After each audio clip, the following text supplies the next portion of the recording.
What's up, everybody? I taught this fly yesterday. I had a bunch of questions on it again. I called it the all-day breakfast. Um, that's because it's this extremely buggy carp fly that I taught. It's got a little bit of everything. Anyway, this is how you do it. This is the same hook I tied the grub on.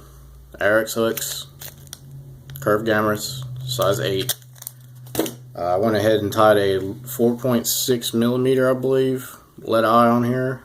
You're probably wondering why the hell is that eye so big? Well, you're gonna have a lot of material on this hook here, and where I fish, it's really fast water in the river. You really need to get this thing down to where the fish are. If you don't need that much weight, go ahead and use. You could just use like strip of lead or bead chain even.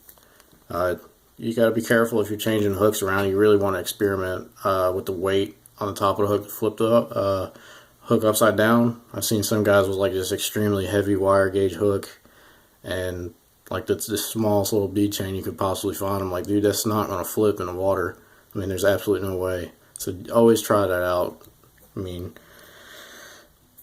if fly don't work, it's not worth the shit. You can make it look good all you want. But anyway, I tied that on to save some time. I like to just work your thread all the way down. Oh, this is a 140 denier UTC. It just lays nice and flat on the hook for you. Work your way all the way up until the hook starts to curve again, back in on itself, like right there. If you keep your hook sideways, your thread won't unravel on you and all this, but for right now, you're going to want to, I should have done this before, but I lost my step because I did it. I tied in the lead eyes before I hit the camera, so anyway, make sure your hook is basically upside down like that, because that's your first tying point. Build up a little bump right there. Careful not to catch your tip. This is the same material I used last time. It's the Caster's Squirmito.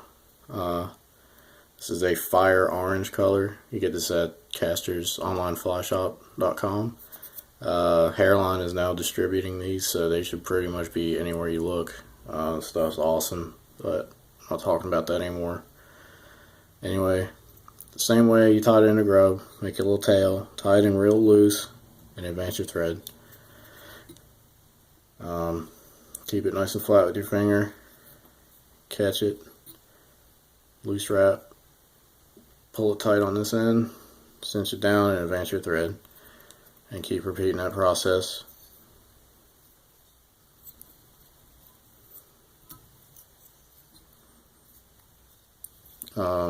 Yeah, you'll notice I'm tying on the mongoose today.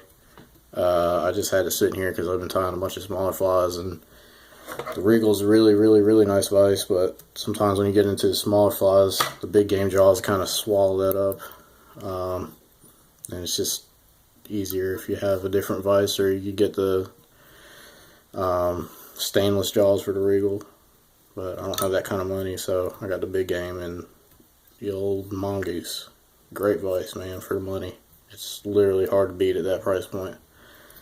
Anyway, trying out a different camera angle. I don't know if I said that or not, but hopefully this works out better for you guys. I'm not like a pro at this at all. Next, I use Nature Spirit Emergence dubbing. It's in a rust color. It's a synthetic dubbing. It looks really cool. It's so, it's not as flashy as ice dub, and I think that's sort of important. And carp flies, because sometimes ice dub can get pretty overwhelming fast. I mean, it may not really look like that to like a human eye, but when it gets wet and it starts, breaking apart from the hook, if you will, it gets kind of crazy. Anyway, whatever. Experiment with different stuff. Next, you're going to want some CDC. I bought a whole bunch of this crap a while ago thinking I was going to be all, dry fly, trout, fly tying. I think I got all this stuff when I first got into fly tying. And I never used it, but I was like, man, those fibers are really thin, and they move a lot. I bet that would work really good on like a bottom fly. So here it is. This is a fire orange, I think. You know, I could tie this. You could tie this in olives and blacks and whatever. This is just what I had sit on my desk. I like to look at the tips because it kind of keeps it under control. You can tie this in tips first, right behind that dubbing ball, and then advance your thread, and then wrap this around the hook a couple times. Probably 5 or 6 times or so, I'd say. Just touch and turns. It's okay if they're not, you know, super close touching, because you're just gonna fill up this hook really quick. So you can stop wrapping when you see the CDC stem is gonna get fairly thick on you towards the base. That's when you know, all right, the stem's pretty much had it. Anyway.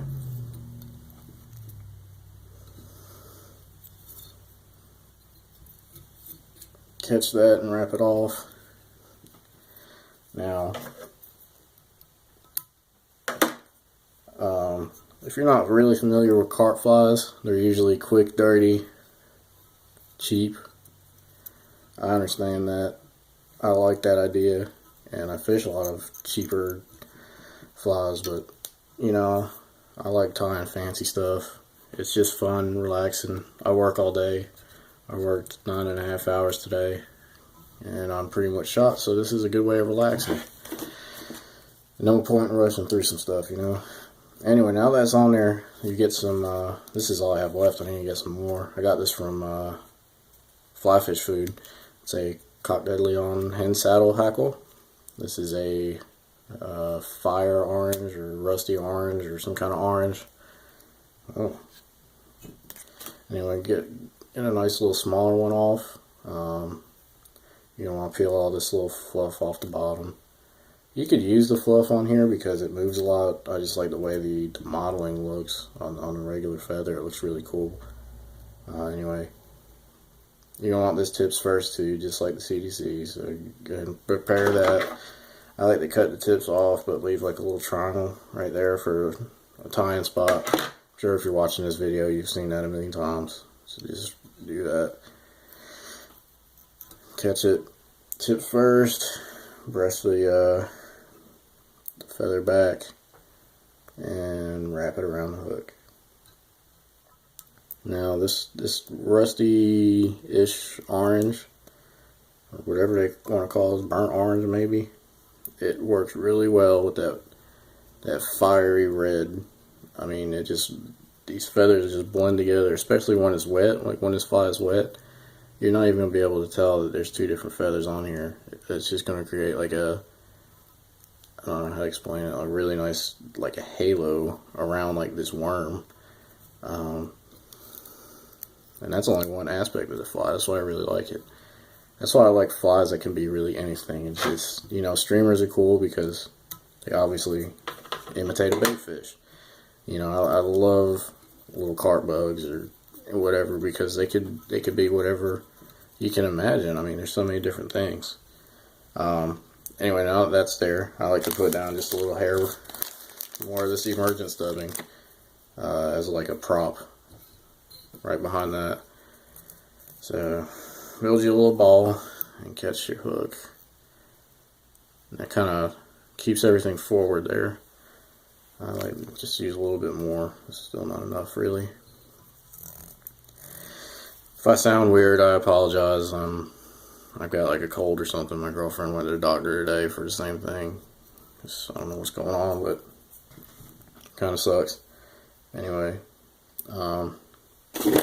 next you're going to want some, this is a fluorescent neon orange barred rubber leg. It's just round. This brand is Rainy. Just grab a whole leg and cut it right in half. And then you're going to V-tie it, which means put it right on half on a thread, catch it, put it right on the side of the hook, and there it is. Do the same thing on the other side. Put the other half of the leg right in half over the thread, catch it, And there it is. Alright, now fold this one over, catch it. And fold this one over and catch it. Now what this these little legs, in my opinion, imitate or sort of like crayfish claws. I mean, they could be whatever you want it to be, but they're still kind of unruly. We'll take care of that in a second. What I do to measure it is I fold all of them back and grab the worm Squirmito material, and I cut it right at that same length. Just like that. Now these things are going literally everywhere. Alright, take you just a little hair board dubbing, and this is going to help control some stuff here and add some more body to the fly. Alright, next, back to the CDC.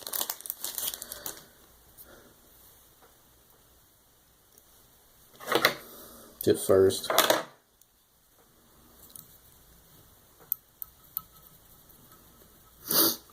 I like to tie in two right here, just a little bit bulkier, and I don't know, stuff just looks really cool to me.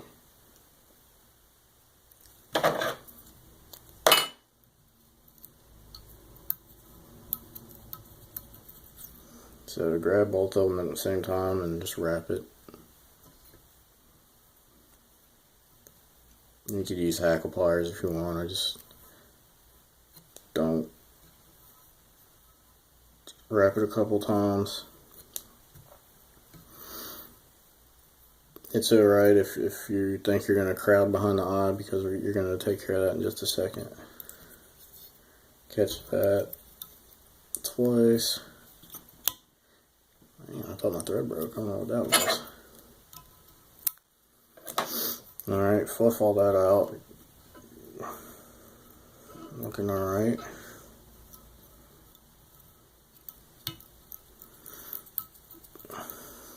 Alright, now you could go ahead and fix your hook back towards proper orientation, and wrap over that stem. If you just kind of screwed up like me, just don't tell anybody. You're going to cover all that up anyway. The material's there, it's fine. Anyway, grab you another soft tackle feather. Told you this fly was sort of complicated. It's not complicated, it's fairly easy. It's just time consuming, which, you know, that's whatever. If you don't like it, don't tie it, I don't care. This time, peel off, leave a little bit of fluff on there because you're going to like that at the end, and cut more of the tip off. Cut in a triangle, catch the tip again, and wrap it.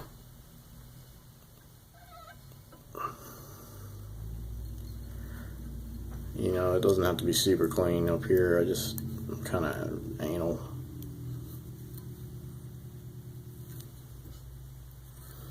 It's kind of a really bad way to be when you're fly tying, or tying flies or whatever.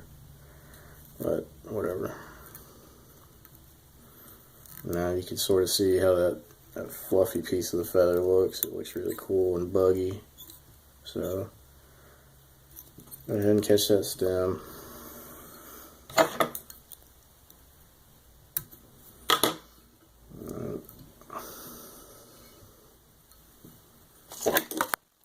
Keep your little comb handy so you can kind of get everything out.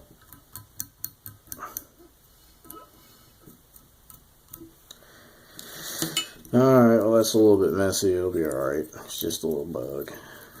Anyway, next you're going to want 5 or 6 Peacock Hearls.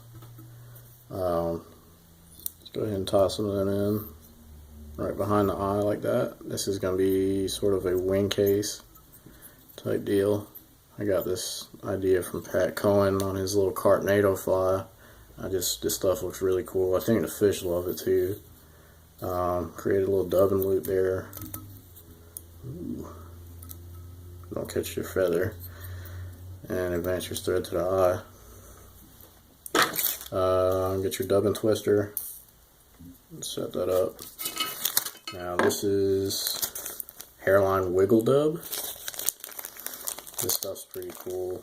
It's pretty messy too, so grab a little bit more than you think you're going to need.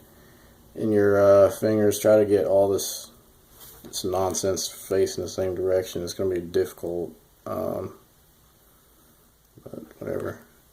You could use dub and wax here. I'm just really lazy and I don't even think I have any with me, but put that in your loop and go ahead and spin that up. Now your stuff's going to go just absolutely everywhere, and that's cool. Brush that just a little bit. I like to get some hackle pliers and just catch that and cut the thread out. I don't know why I do that. I always have, and just kind of like a habit. Brush all this deliciousness out and go ahead and wrap this around. I like to sort of preen the stuff back as I go. Make sure you go all the way around the eye, lead eye I mean, and catch the hook in the front. Go ahead and catch your dub and loop, and there you go.